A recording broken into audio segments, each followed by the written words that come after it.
So Season 9 of Call of Duty Mobile is just around the corner, which brings a lot of major changes to the weaponry in the game. And the update seems to be inheriting a lot of features from Call of Duty Modern Warfare 2019.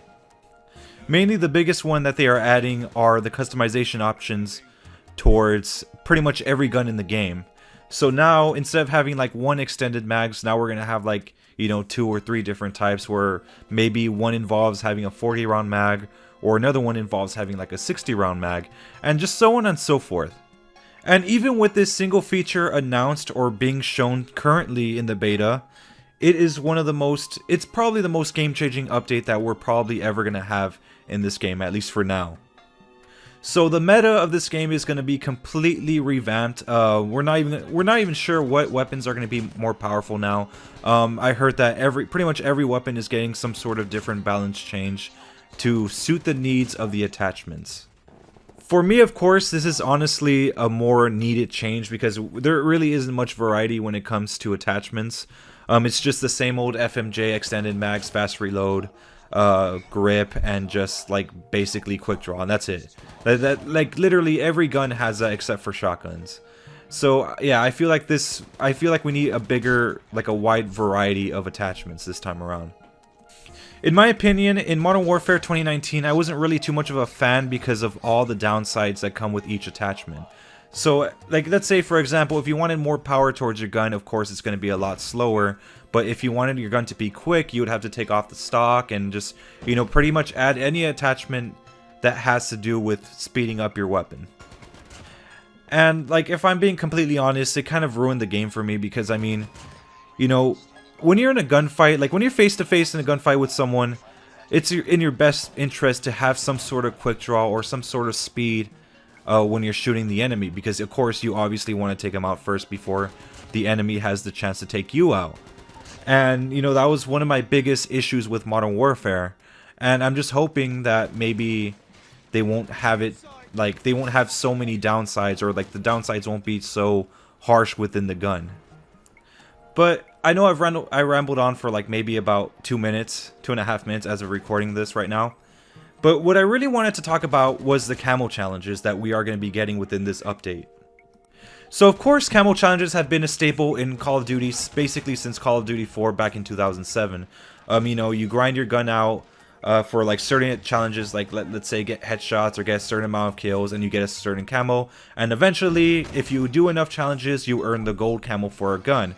Of course, later on they took it a step further in Black Ops 2, where they added a diamond camo for getting gold off like basically every single weapon in a category. So for example, if you get gold on all assault rifles, you get the diamond camo. Then they took it another step forward in Black Ops 3, whereas if you get diamond camo in every single gun in the game, you get dark matter. So every Call of Duty game up until now has had camo challenges like this, where there are 3 special camos. One being gold, one being diamond or platinum or whatever, and then the other one being dark matter. Of course, Infinity Ward had a different type of name for dark matter because they couldn't really just take the name. For Infinite Warfare, they had Black Sky Camo and Solar Camo, so they had 2 endgame camos, and now they have Gold, Platinum, and Damascus as of right now. The challenges, of course, in every Call of Duty game do vary. Every game's a little bit different.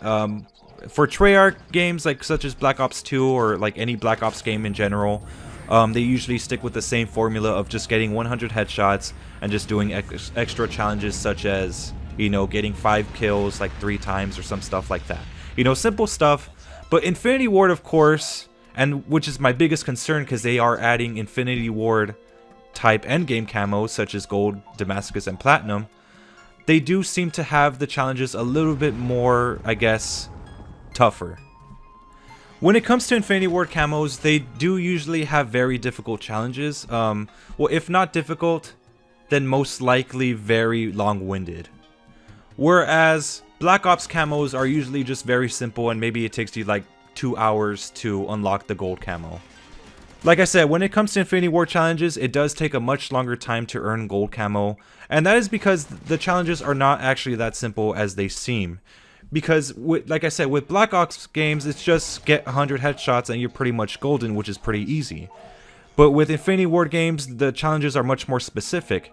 There will be a camo section where you have to do headshots, but usually they don't end in you doing 100 headshots. It usually takes maybe 125 to 160 headshots. And, you know, of course, they have other challenges like getting 160 crouch shots, 100 long shots, just stuff like that, all in a single gun. So it does take a long time. I remember it took me like 2 months just to get my Kilo 141 gold. And look, guys, I get it. I understand. Camo challenges are not meant to be easy. They're meant to be a challenge. But, you know, there's a limit. You get what I mean? Getting Dark Matter in Black Ops 3 and Black Ops 4 was not an easy thing. Of course it's not. I mean, like, speaking from experience, I've gotten Dark Matter on Black Ops 4, but not on Black Ops 3 because I never had the chance to. But yeah, I have gotten a form of Dark Matter before. And trust me, it is a very long grind. And it's even longer with Infinity Ward games, because I remember in Infinite Warfare, it was a lot tougher. Because I had to get 160 headshots with literally every gun, including snipers. So think about that. There were 4 main snipers in that game, and you had to get 160 headshots each. So yeah, it does get very, very annoying to do. And that's why, honestly, I'm actually concerned since they are adding Modern Warfare type endgame camos. Because in the real Modern Warfare, when I saw the camo challenges, I immediately said, no, I'm not getting Damascus. Because the challenges are far worse than what they were back in Infinite Warfare. And I'm just like, no, I'm not doing this. I'm not going through this struggle for a camo that doesn't even move. So I'm basically saying, you know, you can make the challenges, like, you know, challenging, of course, but don't make it to the point where they're literally unbearable. And that's what Modern Warfare and Infinite Warfare did. Like, I'm not gonna lie though, Infinite Warfare did have very good endgame camos. The Black Sky and the Solar camo were really, really beautiful. But here, I know they were trying to go for realism, so that's why they don't have any animated camos. Modern Warfare, it wasn't really worth the grind.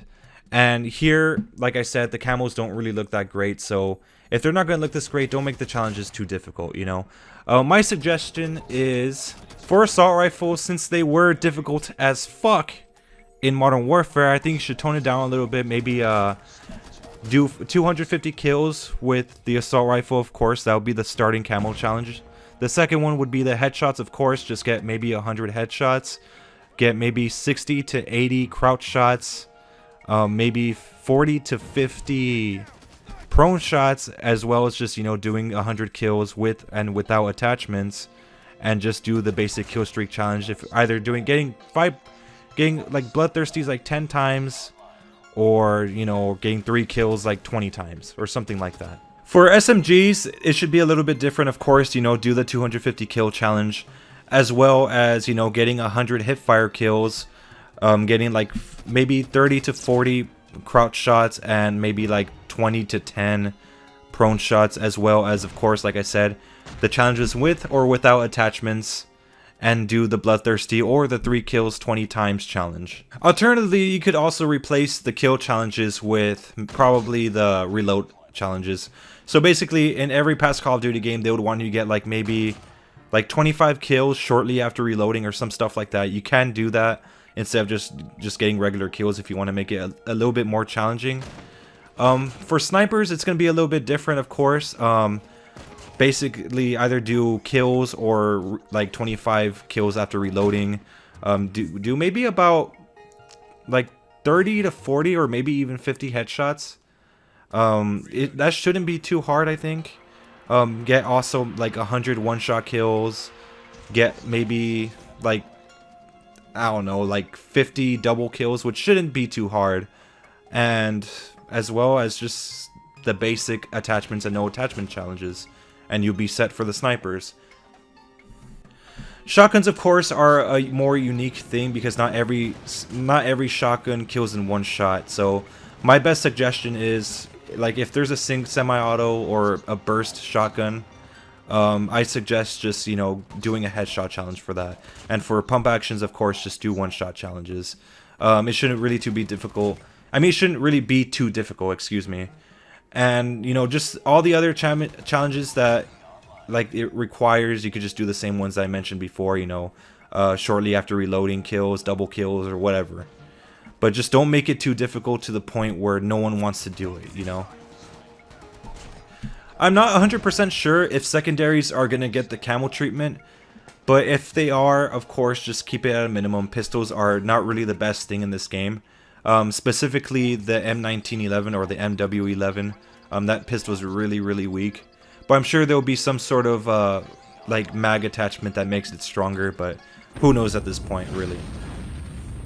The point is, since this is not really a console Call of Duty and this is more of a mobile, the challenges shouldn't be way too long-winded. Especially if, like, some people play on the go. You know, they want to maybe get gold camo for a certain gun, but, like, just don't have it take forever just to achieve gold. And plus, like, let's be honest here, the camos don't really look that great. So, yeah, don't make the challenges so hard for camos that aren't even worth the grind, you know? Another thing you guys can do, I'm sure this is like a long shot, and I'm pretty sure you guys are not going to do this, but you could already accumulate the number of kills that we already have with our guns before this update came out. So, like, let's say if I've already gotten 100 headshots with, like, let's say the M4, you guys could count that towards the challenge already, so it won't be so much work if you're going to have it that challenging. But like I said, I doubt you guys are going to have it. You're probably going to have to reset every single one of our guns. Like I said, I'm not worried that they're going to take away our skins or anything. I think they're still going to be there. But, like, all the weapon perks, you know, the increased range or, you know, getting double kills extends your magazine. I'm pretty sure you guys are going to remove that, and I don't really care. But, yeah, just like I said, don't make the challenges too difficult. And that's all I had to say on this subject. So, anyways, if you like this video, make sure to leave a like. If you are new to the channel, make sure to subscribe for more COD Mobile. My name is Triforce Addiction. I hope you guys all have a wonderful day. Thank you.